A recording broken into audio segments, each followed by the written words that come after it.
जय श्री कृष्ण। राधे राधे।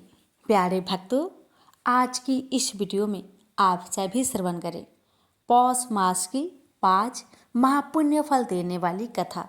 इन कथाओं को पूरे पौष मास में एक बार अवश्य सुने। भगवान की कृपा से आप सभी भक्तों की हर मनोकामना अवश्य ही पूर्ण होगी। तो आइए श्रवण करते हैं कथा। एक समय जब पृथ्वी लोक पर बब्रुवाहन नामक एक राजा हुआ करता था। उसके राज्य में किसी चीज की कमी नहीं थी। इसी राज्य में एक हरिदास नामक ब्राह्मण भी निवास करता था, जिसका विवाह गुणवती से हुआ था, जो कि बहुत ही धर्मवती एवं पतिव्रता महिला थी। गुणवती ने अपना पूरा जीवन सभी देवी देवताओं की उपासना में लगा दिया और वह सभी प्रकार के व्रत करती थी और दान धर्म भी किया करती थी। इसके अलावा अतिथि सेवा को अपना वह धर्म मानती थी। ऐसे ही ईश्वर की उपासना करते हुए वह वृद्ध हो गई।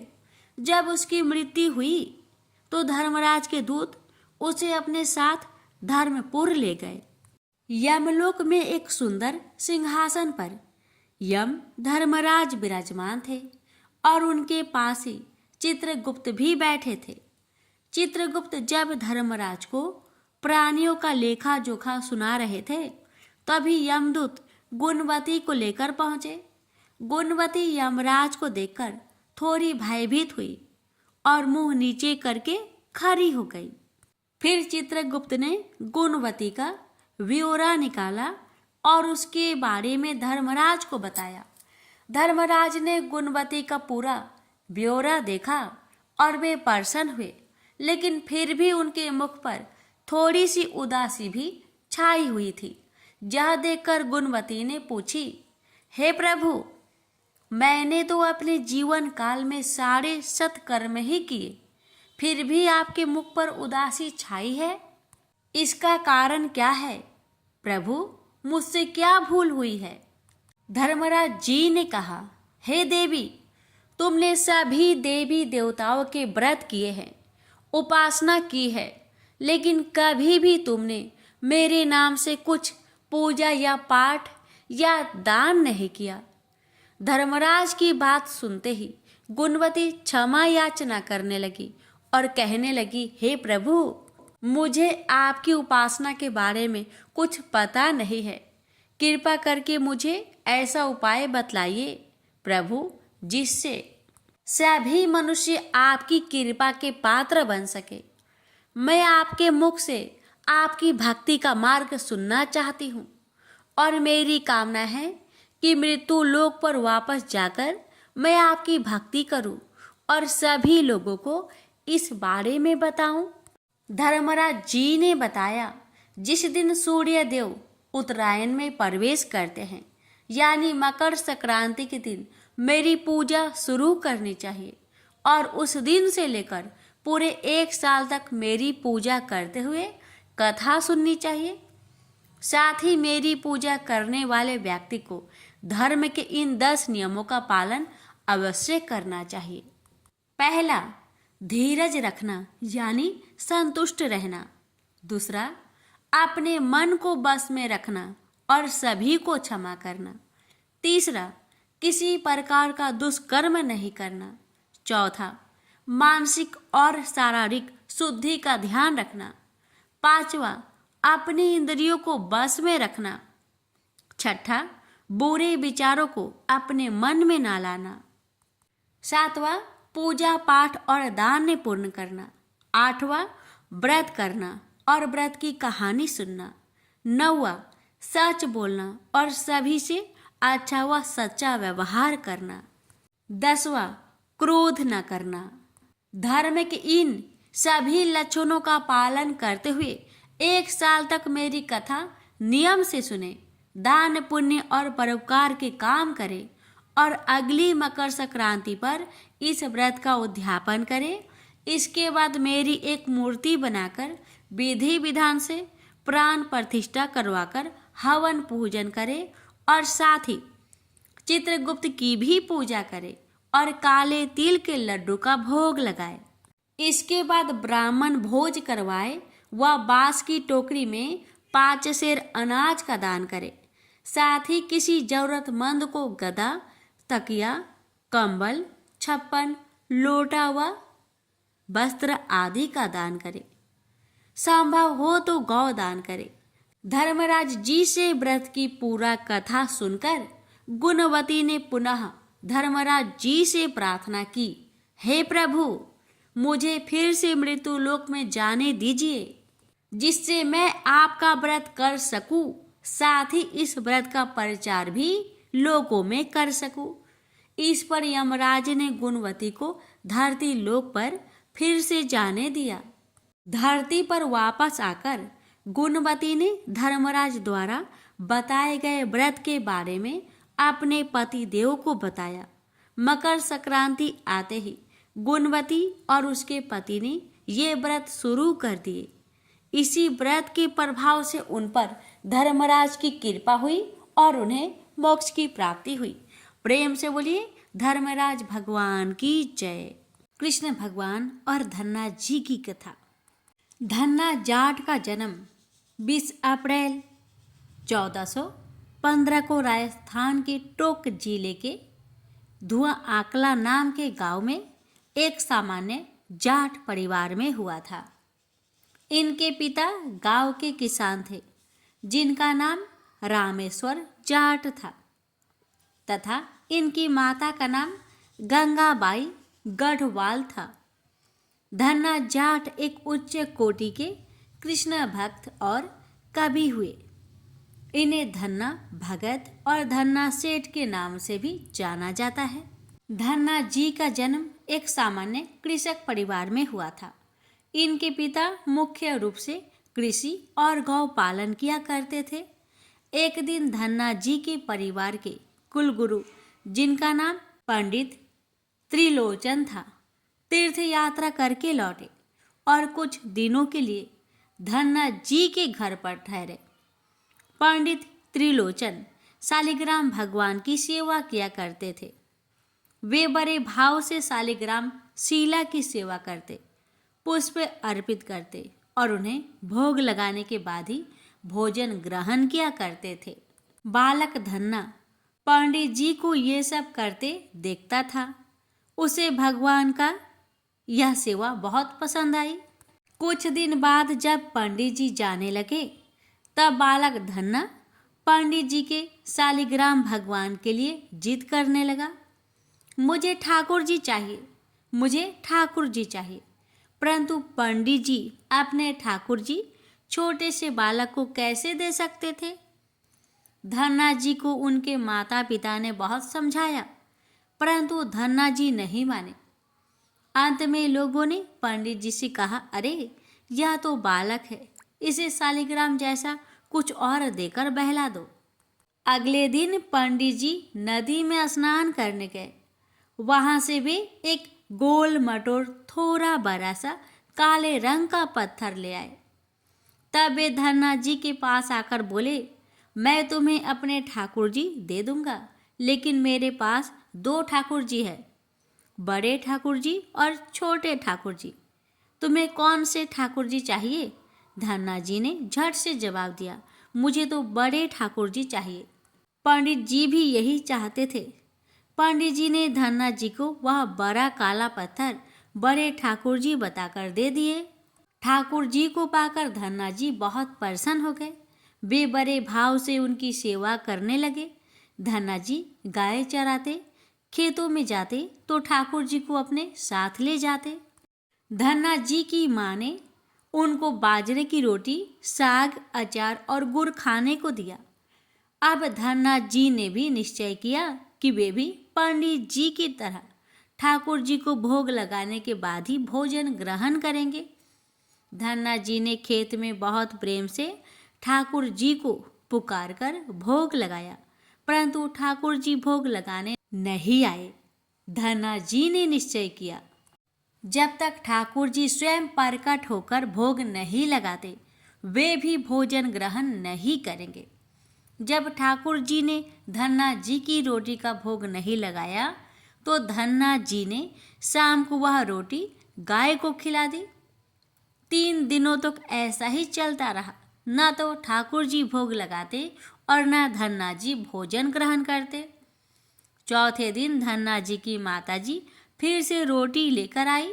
अब धन्ना जी खेतों में जोर जोर से रोने लगे और ठाकुर जी से गुहार लगाने लगे। वे बोले, आप तो बड़े ठाकुर जी हैं, आपको तो लोग रोज ही 56 भोग जिमाते होंगे, परंतु मैं बालक 3 दिन से भूखा और परेशान हूँ। आपको मुझ पर दया नहीं आती क्या? मुझ पर दया करके ही थोड़ा भोग लगा लो, जिससे मैं भी कुछ खा सकूं।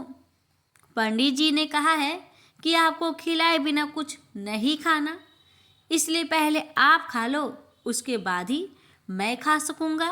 धन्ना जी की भोलेपन से की गई प्रार्थना सुनकर भगवान श्री कृष्ण साक्षात प्रकट हो गए। अपने ठाकुर जी को देखकर धन्ना जी बहुत प्रसन्न हुए।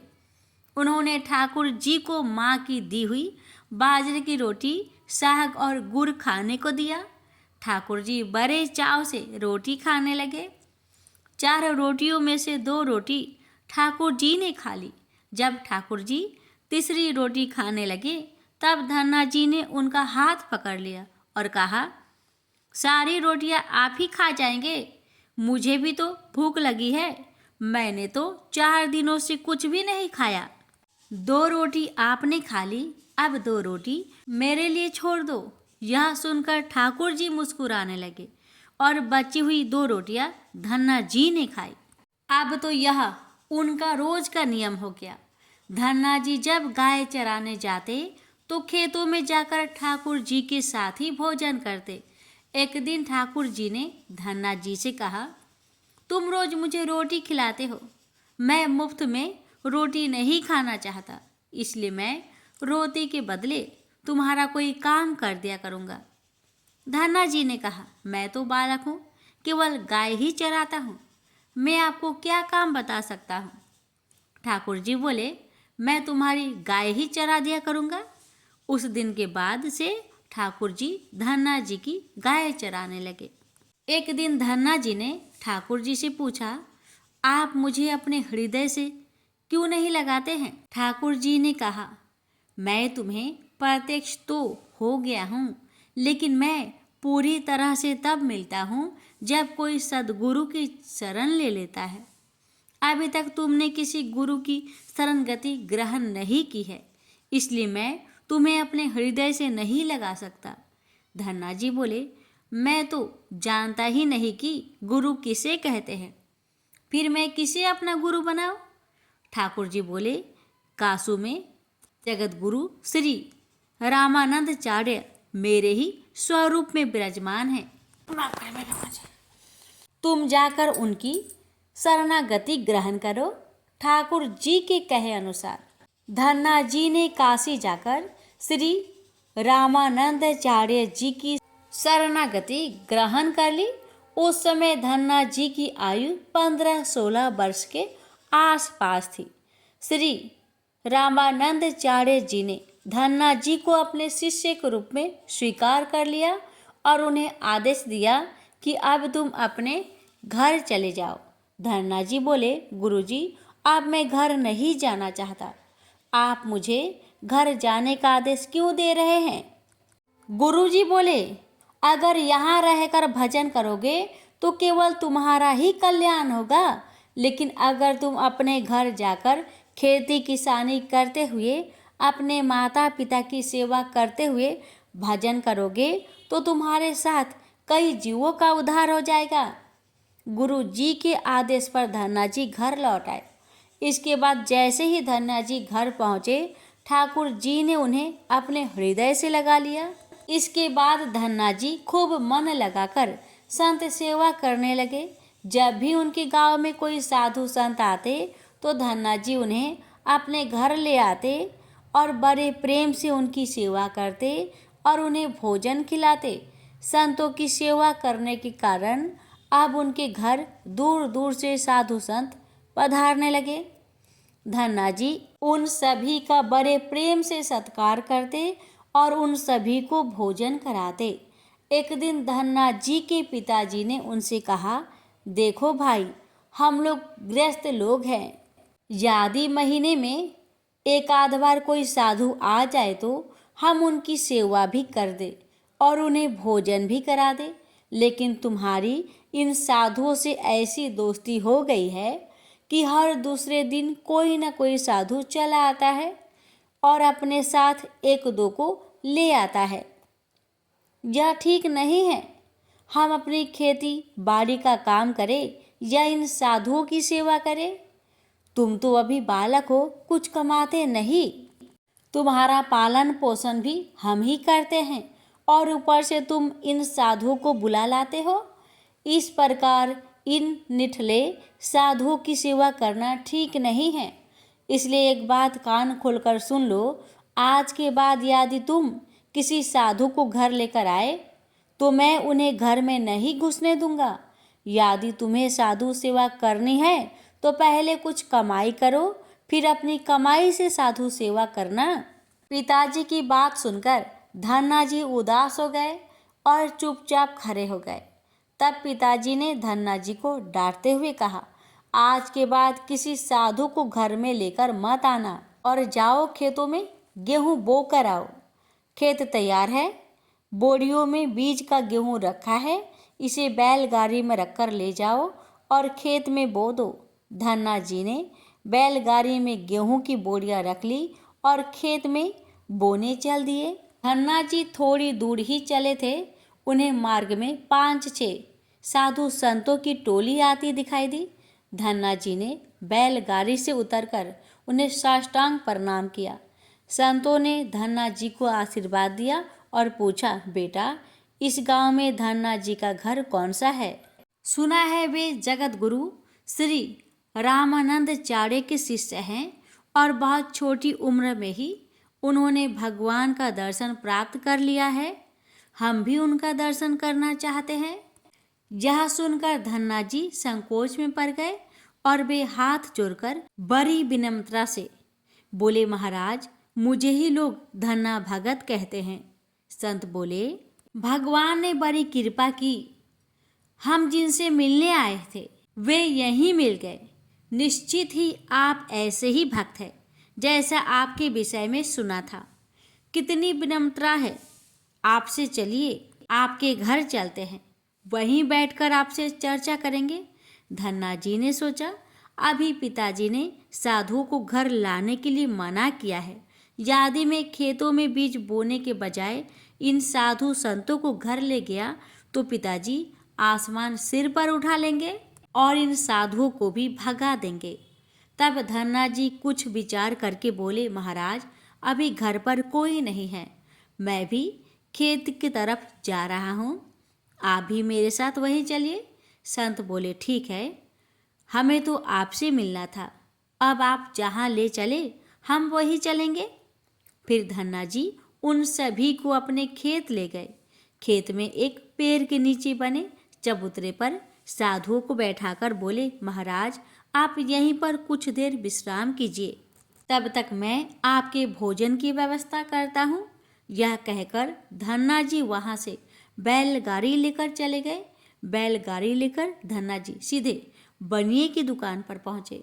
वहाँ पर उन्होंने बैलगाड़ी में बीज वाला गेहूँ जो खेत में बोने के लिए रखा था उसे बनियों को बेच दिया और उससे दाल बाटी और चूरमा बनाने का सारा सामान खरीद लिया। सामान लेकर धन्ना जी खेत पहुँचे। वहाँ पर उन्होंने संतों के साथ मिलकर बहुत बढ़िया दाल बाटी और चूरमे का प्रसाद बनाया। भगवान को प्रसाद का भोग लगाने के बाद बड़े प्रेम से उन्होंने सभी संतों को भोजन करवाया। इसी बीच भागवत चर्चा भी होती रही। संतों को भोजन करवाने के बाद बड़े प्रेम से उन्हें विदा भी कर दिया। संतों के जाने के बाद धन्ना जी सोचने लगे कि बीज वाले गेहूं को तो बेचकर संतों को भोजन करा दिया, अब खेत में क्या बोया जाए। अगर पिताजी से फिर बीज मांगने गया तो पिताजी बहुत नाराज होंगे। यह सोचकर धन्ना जी ने बोरियों में रेत भर ली और आसपास के लोगों को दिखाने के लिए उस रेत को ही खेतों में बोने लगे। धन्ना जी ने राम राम का नाम लेते हुए शाम तक बोरियों की सारी रेत खेत में छिड़क दी। आसपास के खेत वाले देख रहे थे कि धन्ना जी खेतों में गेहूं बो रहे हैं, परंतु वे तो खेतों में रेत बो रहे थे। खेत बोने के बाद धन्ना जी बड़े प्रसन्न मन से घर की ओर चल दिए। वे सोचने लगे, खेतों में तो कुछ उगना नहीं है तो देखभाल भी नहीं करनी पड़ेगी। पर पिताजी ने पूछा, खेत बो आए? धन्ना जी बोले, जी पिताजी, बो आया। कुछ दिन बाद धन्ना जी के पिताजी और गांव के कुछ लोग, बड़े बूढ़े लोग धन्ना जी के पास आए और बोले, तुमने कैसा खेत बोया है? ऐसी फसल तो हमने अपने जीवन में आज तक नहीं देखी। ऐसा लगता है जैसे गेहूं का एक एक दाना नाप नाप कर एक समान दूरी पर बोया गया है और सारे ही दाने उग आए हैं। इतनी सुंदर फसल तो हमने आज तक नहीं देखी। यह सब तुमने कैसे किया? धन्ना जी सोचने लगे, ये सब उनको ताने मार रहे हैं। खेत में कुछ उगा ही नहीं होगा, इसलिए ऐसी बातें बोल रहे हैं। तब धन्ना जी ने स्वयं खेत पर जाकर देखा। वहां जाकर वे आश्चर्यचकित रह गए। उन्होंने देखा, जिस खेत में उन्होंने रेत बोई थी वहां पर फसल उगाई है और ऐसी सुंदर फसल उन्होंने भी कभी नहीं देखी थी। फसल को देखकर धन्ना जी को भगवान की कृपा का एहसास हुआ और उनकी आंखों से आंसू निकल आए। धन्ना जी जोर जोर से रोने लगे। जब धन्ना जी के पिताजी और अन्य गांव वालों ने रोने का कारण पूछा, तब धन्ना जी ने रोते हुए सारी घटना कह सुनाई। धन्ना जी बोले, पिताजी, जिस दिन आपने संतों को घर लाने के लिए मना किया था और खेत में बोने के लिए गेहूं दिया था, उसी दिन खेतों की तरफ जाते समय मार्ग में मुझे कुछ संत मिल गए। मैंने उन संतों को अपने खेत पर ठहराया और बीज वाला गेहूं बनियों को बेचकर संतों को भोजन करवा दिया। इसके बाद मैंने खेतों में रेत बो दी। रेत बोने के बाद यह फसल कैसे उगाई मुझे नहीं मालूम। धन्ना जी की बात सुनकर उनके पिताजी के भी आंसू निकल आए। वे बोले, मेरा धन्य भाग जो मेरे घर में ऐसा पुत्र ने जन्म लिया है। आज के बाद हम तुम्हें रोकेंगे नहीं। खूब साधु बुलाओ, खूब संत सेवा करो, हम तुम्हें अब कभी मना नहीं करेंगे। आज से मैं भी भगवान की भक्ति किया करूँगा और तुम्हारे साथ संतों की सेवा किया करूँगा। इसके बाद धन्ना जी और उनके परिवार वाले खूब संत सेवा करने लगे। कुछ समय बाद धन्ना जी की उगाई हुई फसल को काटने का समय आ गया। उस फसल से उतने ही आकार की खेती से 50 गुना ज्यादा गेहूं निकला। यह गेहूं इतना ज्यादा था कि उसे रखने तक की जगह नहीं बची थी। गांव के सभी लोग धन्ना जी की फसल देखकर आश्चर्य करने लगे। अब धन्ना जी और उनका परिवार अपनी क्षमता के अनुसार खूब संत सेवा और भगवान की भक्ति करने लगे। उनके घर में हमेशा साधु संतों का तांता लगा रहता। साधु संतों की बड़ी बड़ी जमातें आती। धन्ना जी सभी का बड़े प्रेम से सत्कार करते। अब धन्ना जी जब भी खेतों में फसल बोते, हर बार ऐसा ही फसल होने लगी। अब धन्ना जी अपने गांव के बड़े किसान बन गए। गांव के सभी लोग धन्ना जी को चमत्कारी संत मानने लगे और उनके खेतों की मिट्टी को भी चमत्कारी मानने लगे। जिन लोगों के खेतों में पर्याप्त फसल नहीं होती थी, वे लोग धन्ना जी के खेतों की मिट्टी ले जाकर अपने खेतों में छिड़क देते। इससे उनकी फसल भी अच्छी होने लगी। चारों तरफ धन्ना जी की जय जयकार होने लगी। एक बार भगवान ने धन्ना जी की परीक्षा लेनी चाहिए। धन्ना जी के गांव में अकाल पड़ गया। धन्ना जी बड़े किसान थे। उनके पास बहुत खेती थी और अन्न के भंडार भरे थे।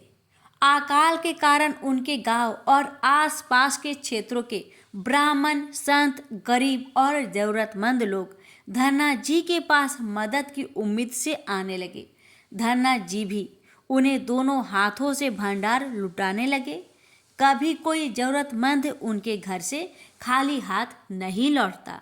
धीरे धीरे धन्ना जी का अन्न भंडार समाप्त होने लगा, परंतु धन्ना जी ने निश्चय किया जब तक उनका सामर्थ्य है वे किसी भी जरूरतमंद को निराश नहीं करेंगे।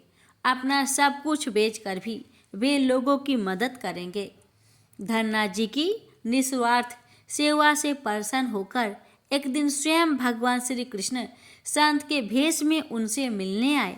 संत रूपी भगवान श्री कृष्ण ने उन्हें तुम्बा जिससे कमंडल बनाया जाता है उसी के बीज दिए और कहा, धन्ना जी इन बीजों को अपने खेतों में बो दो और जब इनकी फसल पक जाए तो उससे भी जो प्राप्त हो उसे लोगों की सेवा में खर्च करना।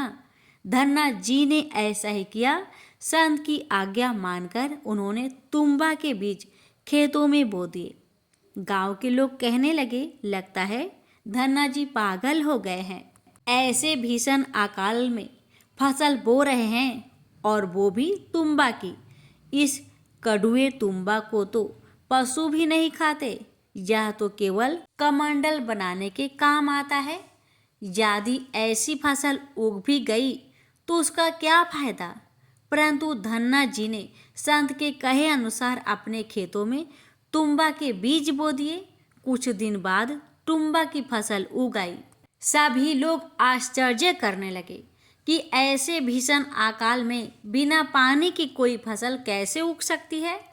कुछ ही दिनों में धन्ना जी का खेत हरा भरा हो गया। इसी बीच धन्ना जी जरूरतमंदों की सेवा करते रहे। धन्ना जी ने अपना सारा अन्न भंडार सेवा में लुटा दिया। उनके घर में जो फसलें के बीज रखे थे वे भी उन्होंने संतों के भोजन के लिए दान कर दिए। अब उनके पास अपने परिवार के गुजारे लायक भी अन्न नहीं बचा था। गांव के लोग कहने लगे, बड़ा मूर्ख है धन्ना, जो सारा अन्न लुटा दिया, अपने परिवार के लिए भी कुछ नहीं रखा और इसने फसल भी बोए तो तुम्बा की, जिसे खा भी नहीं सकते। धन्ना जी को लोगों की बातों से कोई फर्क नहीं पड़ा। वे तो भगवान का नाम लेते रहते थे और लोगों की मदद करते रहते थे। एक दिन ऐसा आया जब धन्ना जी की खेतों में लगी फसल पक गई। उनके खेतों में तुम्बा के बड़े बड़े फल दिखाई दे रहे थे। धन्ना जी ने सोचा, अब दान करने के लिए तो कुछ है नहीं, अब इन तुम्बा से कमंडल बनाकर संतों को दिया करेंगे। धन्ना जी खेतों में लगे सभी तुम्बा के फल तोड़कर घर ले आए।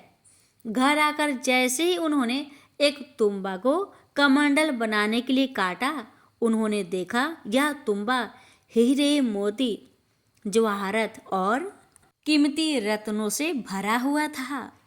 तुम्बा को कीमती रत्नों से भरा देखकर धन्ना जी आश्चर्यचकित रह गए। उनके पास तो तुम्बा की पूरी फसल थी। उन्होंने देखा सभी तुम्बा के फसलों में ऐसे ही कीमती रत्न भरे हुए थे। अब उनके पास इतने कीमती रत्न और जवाहरत हो गए थे जितने किसी राजा के पास भी शायद ही हो। इस चमत्कार को देखने के बाद धन्ना जी को उन संत की याद आई जिन्होंने उन्हें तुम्बा के बीज दिए थे। उन संत ने कहा था कि इस फसल से जो भी प्राप्त हो उससे लोगों की सेवा करना। अब धन्ना जी उस धन से लोगों की सेवा करने लगे। वे फिर से दोनों हाथों से लोगों की मदद करने लगे। उस समय वह अकाल कई वर्षों तक चला। उस समय धन्ना जी ने अपने घर में और आसपास के सभी गांव में लोगों को भोजन करवाने के लिए भंडारे शुरू करवा दिए। आसपास के सैकड़ों गांव के लाखों लोग वर्षों तक धन्ना जी के भंडारे में 3 समय भरपेट भोजन किया करते थे।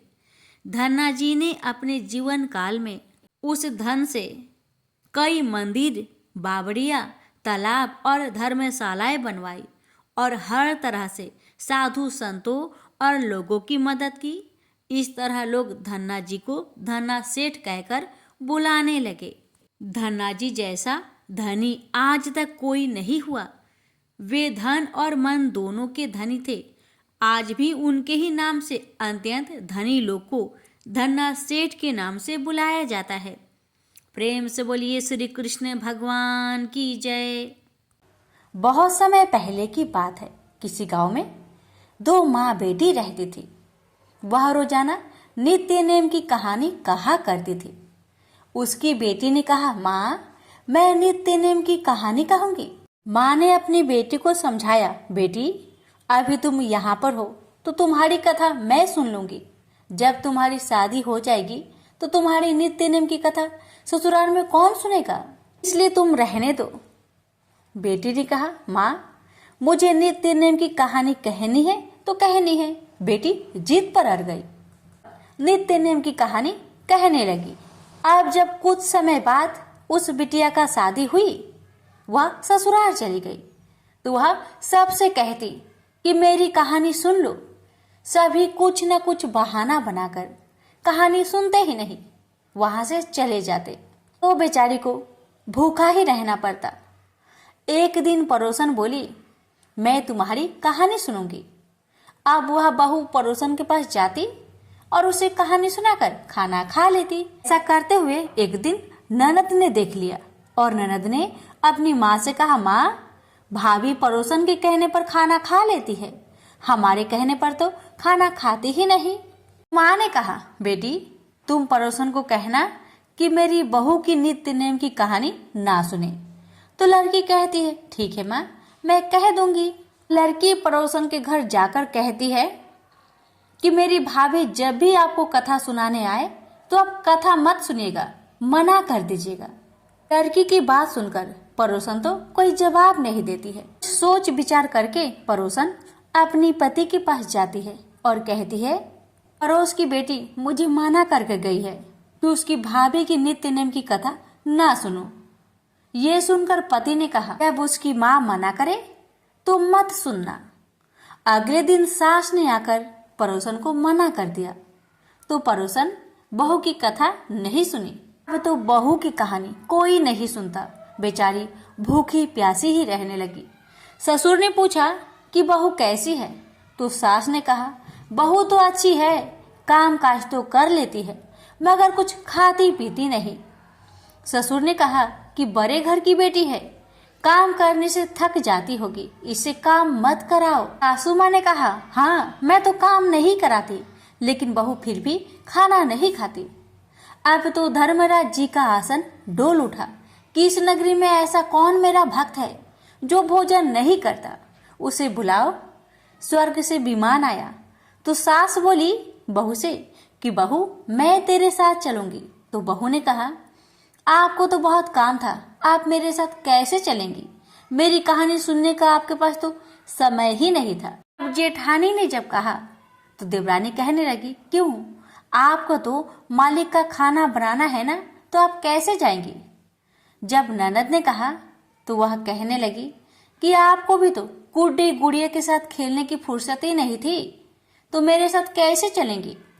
जब पड़ोसन बोली कि मैं चलूंगी तो बहू बोली, हाँ एक तुम ही तो हो जिसने मेरी नित्य नेम की कहानी सुनी थी, तुम चलो मेरे साथ। अब पड़ोसन अपने पति के पास गई और अपनी सारी कहानी सुना दी। पति बोला, तू तो बड़ी भाग्यवान है जो जीते जी जा रही है, मरकर तो सभी जाते हैं। वह भी गई। प्रेम से बोलिए धर्मराज भगवान की जय। लंकापति रावण के वध के बाद जब अयोध्यापति प्रभु श्री राम की कीर्ति दूर दूर तक फैल रही थी और वह मर्यादा पुरुषोत्तम कहलाने लगे, तब एक दिन महादेव शिव की इच्छा भी मर्यादा पुरुषोत्तम श्री राम से मिलने की हुई। पार्वती को संग लेकर महादेव कैलाश पर्वत उतरकर अयोध्या नगरी के रास्ते चल पड़े। भगवान शिव और माँ पार्वती को अयोध्या आया देखकर राम जी बहुत खुश हुए। माता जानकी ने उनका उचित आदर सत्कार किया और स्वयं भोजन बनाने के लिए रसोई में चली गई। इस बीच भगवान शिव ने श्री राम जी से पूछा, आपके सेवक हनुमान जी दिखाई नहीं पड़ रहे हैं। श्री राम बोले, वे बगीचे में हैं। शिव जी ने श्री राम जी से बगीचे में जाने की अनुमति मांगी और पार्वती जी का हाथ थामकर बगीचे में आ गए। बगीचे की खूबसूरती देखकर उनका मन मोहित हो गया। आम के एक घने वृक्ष के नीचे हनुमान जी दीन दुनिया से बेखबर गहरी नींद में सोए थे और एक लय में खराटे से राम नाम की ध्वनि उठ रही थी। चकित होकर शिव जी और माता पार्वती एक दूसरे की ओर देखने लगे। माता पार्वती मुस्कुरा उठी और वृक्ष की डालियों की ओर इशारा किया। राम नाम सुनकर पेड़ की डालियां भी झूमने लगी थी और इनके बीच से भी राम नाम उच्चारित हो रहा था। शिव जी इस राम नाम की धुन में मस्त मगन होकर खुद भी राम राम कहकर नाचने लगे। माता पार्वती जी ने भी अपने पति का अनुसरण किया और अपने कोमल पैर थिरकाने लगी। शिव जी और पार्वती जी के नृत्य से ऐसी झनकार उठी कि स्वर्गलोक के देवतागण भी आकर्षित होकर बगीचे में आ गए और राम नाम की धुन में सभी मस्त हो गए। माता जानकी भोजन तैयार करके प्रतीक्षारत थी, परंतु संध्या घिरने तक भी अतिथि नहीं पधारे। तब अपने देवर लक्ष्मण जी को बगीचे में भेजा। लक्ष्मण जी तो स्वयं को श्री राम का सेवक ही मानते थे। अब बगीचे में आकर जब उन्होंने धरती पर स्वर्ग का नजारा देखा तो खुद भी राम नाम की धुन में झूम उठे। महल में माता जानकी परेशान हो रही थी कि अभी तक भोजन ग्रहण करने कोई भी क्यों नहीं आया। उन्होंने श्री राम जी से कहा, भोजन ठंडा हो रहा है, चलिए हम ही जाकर बगीचे में से सभी को ले आए। जब राम जी बगीचे में गए तो वहां राम नाम की धुन मची हुई थी। हनुमान जी गहरी नींद में सोए हुए थे और उनके खराटों से अभी तक राम नाम निकल रहा था। श्री राम भाव विहल हो उठे। राम जी ने हनुमान जी को नींद से जगाया और प्रेम से उनकी तरफ निहारने लगे। हनुमान जी प्रभु को आया देख शीघ्रता से उठ खड़े हुए। नित्य की सभा भंग हो गई। शिव जी खुले कंठ से हनुमान जी की राम भक्ति की सराहना करने लगे। हनुमान जी सकुचाए लेकिन मन ही मन खुश हो रहे थे। श्री सिया राम ने भोजन करने का आग्रह भगवान शिव जी से किया। तभी लोग महल में भोजन करने के लिए चल पड़े। माता जानकी भोजन परोसने लगी। हनुमान जी को भी श्री राम जी ने पंक्ति में बैठने का आदेश दिया। हनुमान जी बैठ तो गए, परंतु आदत ऐसी थी कि राम जी के भोजन करने के उपरांत ही सभी लोग भोजन करते थे। आज श्री राम के आदेश से पहले भोजन करना पड़ रहा था। माता जानकी हनुमान जी को भोजन परोसती जा रही थी, पर हनुमान जी का पेट ही नहीं भर रहा था। सीता जी कुछ समय तक तो उन्हें भोजन परोसती रही, फिर समझ गई इस तरह से हनुमान जी का पेट नहीं भरेगा। उन्होंने तुलसी के एक पत्ते पर राम नाम लिखा और भोजन के साथ हनुमान जी को परोस दिया। तुलसी पत्र खाते ही हनुमान जी को संतुष्टि मिली और वह भोजन खाकर उठ खड़े हुए। भगवान शिव शंकर ने प्रसन्न होकर हनुमान जी को आशीर्वाद दिया कि आपकी राम भक्ति युगों युगों तक याद की जाएगी और आप संकट मोचन कहलाएंगे। प्रेम से बोलिए सिया रामचंद्र की जय। हर हर महादेव। माता पार्वती की जय। हनुमान जी की जय। क्षीर सागर में भगवान विष्णु शेष शैया पर शयन कर रहे थे। सागर में भयंकर गर्जना के साथ ऊंची ऊंची तरंगे उठ रही थी, पर उन तरंगों के कारण भगवान विष्णु के आराम में रंच मात्र भी बाधा नहीं हो रही थी। वे उन तरंगों और तरंगे की गर्जना से भी सुख से शयन कर रहे थे, जैसे उनके लिए कुछ हो ही नहीं रहा हो। सहसा भगवान विष्णु की नाभि से एक सुंदर कमल प्रफुल्लित हो उठा। उस कमल ने धीरे धीरे बढ़कर विशाल आकार धारण कर लिया। संयोग की बात, उसी समय वहां प्रजापति ब्रह्मा जी उपस्थित हुए। उन्हें विष्णु की नाभि से निकले हुए कमल को देखकर बड़ा विस्मय हुआ। उन्होंने विष्णु से नम्रता पूर्वक पूछा, भगवान, आपकी नाभि से यह कैसा कमल निकला हुआ है? क्षीर सागर में ऊंची ऊंची तरंगे क्यों उठ रही है? विष्णु ने उत्तर दिया, ब्रह्मा जी, आप यह सब कुछ देख रहे हैं, वह मेरे लिए कुछ भी नहीं है, क्योंकि यह सब कुछ मुझ में ही समाविष्ट है। छोड़िए इस बात को, कहिए आपकी स्थिति क्या है? ब्रह्मा जी ने उत्तर दिया, जो आपकी स्थिति है वही मेरी स्थिति है, आप चाहे तो स्वयं देख सकते हैं।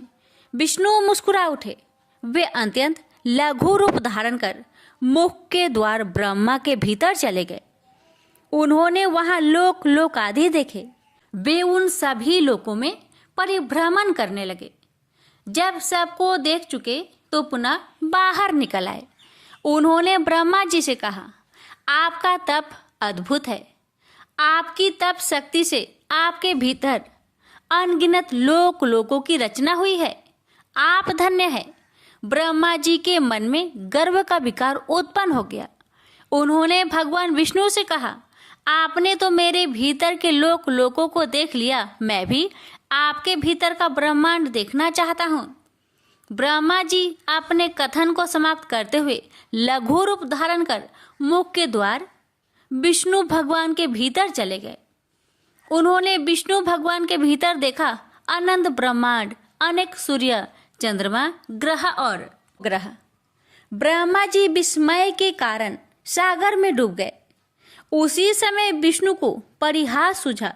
उन्होंने ब्रह्मा जी को भ्रम में डालने के लिए अपने नेत्र बंद कर लिए। चारों ओर अंधकार ही अंधकार छा उठा। ब्रह्मा जी ब्रह्मांड में भटकने लगे। बहुत प्रयत्न करने पर भी उन्हें बाहर निकालने का मार्ग नहीं मिल रहा था। भ्रम में पड़े हुए ब्रह्मा जी विष्णु की नाभि के पास पहुंचे। वे नाभि से निकले हुए कमल के द्वारा बाहर निकल आए। ब्रह्मा जी बाहर निकलकर कमल के ऊपर बैठ गए। वे गर्भ में डूबकर सोचने लगे कि विष्णु मुझे भीतर बंद कर लेना चाहते थे, पर मैंने भी उन्हें कैसा बनाया। मैं उनके न चाहने पर भी किस तरह बाहर निकल आया। ब्रह्मा जी का मन गर्व से फूल उठा। तभी वहां दो प्रचंड दैत्य उपस्थित हुए। उनमें एक का नाम था मधु और दूसरे का नाम था केटव। दोनों विशाल कमल की नाल को पकड़कर हिलाने लगे। अब तो कमल के ऊपर आसीन ब्रह्मा जी चिंतित हो गए। वे भयतुर होकर इधर उधर देखने लगे, पर कहीं भी उन्हें विष्णु जी दिखाई नहीं पड़े। ब्रह्मा जी ने देखा कि कमल नाल पानी के भीतर समाई हुई है। वे लघु रूप धारण कर कमल नाल के द्वार नीचे उतरते चले गए और वहां जा पहुंचे जहां विष्णु शेष शैया पर शयन कर रहे थे। ब्रह्मा जी को भयातुर देखकर विष्णु मुस्कुरा उठे। उन्होंने प्रश्न किया, कहिए ब्रह्मा जी, क्या बात है? ब्रह्मा जी ने उत्तर दिया, दो प्रचंड दैत्य सागर में उत्पात मचा रहे हैं। भगवान विष्णु ने मुस्कुराते हुए नेत्र बंद कर लिए और मुख को खोल दिया। आश्चर्य, उनके मुख से एक तेजोमयी पुरुष प्रकट हुआ जो उन्हीं के समान था। ब्रह्मा जी चकित विस्मित दृष्टि से उस पुरुष की ओर देखने लगे। ब्रह्मा जी अभी देख ही रहे थे कि एक और पुरुष विष्णु के मुख से प्रकट हुआ जो उन्हीं की सदृश था। ब्रह्मा जी तीन तीन विष्णु देखकर विस्मय की तरंगों में डूब गए। विष्णु ने अपने नेत्र खोलकर कहा, ब्रह्मा जी, ये दोनों मेरे ही रूप है, विष्णु और जिष्णु। विष्णु ने विष्णु और जिष्णु को आदेश दिया कि वे ऊपर जाकर मधु और केटव से युद्ध करें। ब्रह्मा जी पुनः कमल के आसन पर जाकर बैठ गए। विष्णु और विष्णु भी ऊपर कमल के समीप जा पहुंचे। उन्होंने मधु और केटव दोनों को युद्ध के लिए ललकारा। मधु और केटव तो पहले से ही युद्ध के लिए उद्धत थे, पर वे अपने सामने दो दो विष्णु को देखकर विस्मित हो उठे। उन्हें समझ नहीं आ रहा था कि कौन विष्णु है और वे किसके साथ युद्ध करें। दोनों दैत्य कुछ दूरी पर चले गए और अदृश्य हो गए। ब्रह्मा जी ने सोचा कि दोनों दैत्य डर कर भाग गए होंगे, पर नहीं, वैसा नहीं हुआ। वे बड़े मायावी राक्षस थे। वो दोनों छिपकर योजना बना रहे थे। मधु और केटव ने अपनी शक्ति से विष्णु भगवान के रूप में अपने रूप को बदल लिया। दोनों विष्णु भगवान का रूप धारण करके ब्रह्मा जी के पास पहुंचे। ब्रह्मा जी तो अपने सामने चार चार विष्णु भगवान को देखकर चकरा गए। विष्णु रूपधारी मधु और केटव ने ब्रह्मा जी से कहा, देखो, हम तुम्हारे विष्णु से किसी प्रकार में कम नहीं है। मधु और केटव ने अपनी महत्ता प्रकट करने के लिए जल को स्थिर बना दिया। जल शीशे के समान कठोर हो गया था। जल में रहने वाले जीव जंतु छटपटाने लगे, बिलबिलाने लगे। विष्णु ने मधु केटव पर आक्रमण कर दिया। भयंकर युद्ध होने लगा। बहुत दिनों तक युद्ध चलता रहा। युद्ध का अंत नहीं होने को आ रहा था। कमल पर बैठे हुए ब्रह्मा जी घबरा रहे थे। ब्रह्मा जी की आकुलता को देखकर एक सुंदर स्त्री मोहिनी प्रकट हुई।